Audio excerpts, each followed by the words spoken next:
নমস্কাৰ, আপোনালোক সকলোকে মোৰ ইউটিউব চেনেললৈ স্বাগতম জনাইছোঁ। আজি এয়া মই আদা নহৰু আচাৰ বনাব লৈছোঁ। আপোনালোকে ভিডিঅ'টো শেষলৈকে চাব। আদা নহৰু আচাৰ বনাবৰ কাৰণে মই অলপ আদা লৈছোঁ আৰু অলপ নহৰু লৈছোঁ। আপোনালোকে আদা নহৰু আচাৰটো বেছিকৈ বনাম বুলি ভাবিছে যদি তেতিয়াহ'লে বস্তুকেইটা সৰহকৈ ল'ব।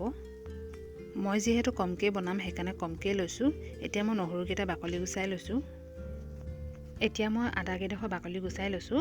এনেদৰে আচাৰ বনাই খাবলৈ বহুতেই টেষ্টি লাগে। আপোনালোকে এনেদৰে বনাই খাই চাবচোন।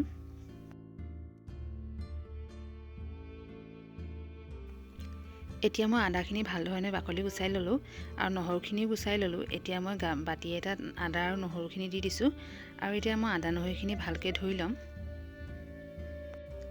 আৰু এনেদৰে মই দুবাৰ তিনিবাৰমান ধুই ল'লোঁ। এতিয়া মই নহৰুকেইটা কাটি দিছোঁ মাজে মাজে। আপোনালোকে নহৰুকেইটা গোটা গোটাকৈও দিব পাৰে আৰু মই আদাখিনিও মিহি মিহিকৈ কাটি দিছোঁ, তেতিয়াহে ৰ'দত শুকাব। আপোনালোকে আদা আৰু নহৰুৰ পৰিমাণটো সমান সমানকৈ ল'ব।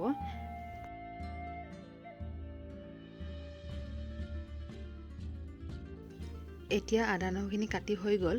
এতিয়া এইখিনি মই পিঠা চলা চালনীখনত লৈ লৈছোঁ। এইখিনি এতিয়া মই ৰ'দত দিব লাগিব।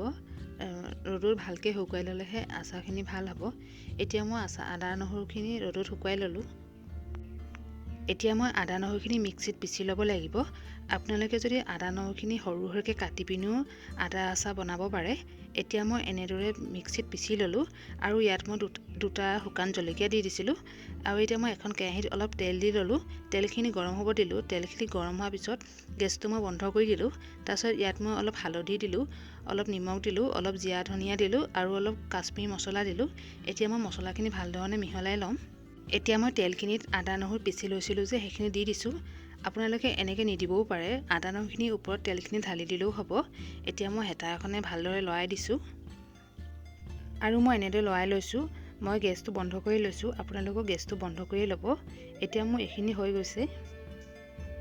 এতিয়া মই এইখিনি বাতি এটাত উলিয়াই ল'লোঁ।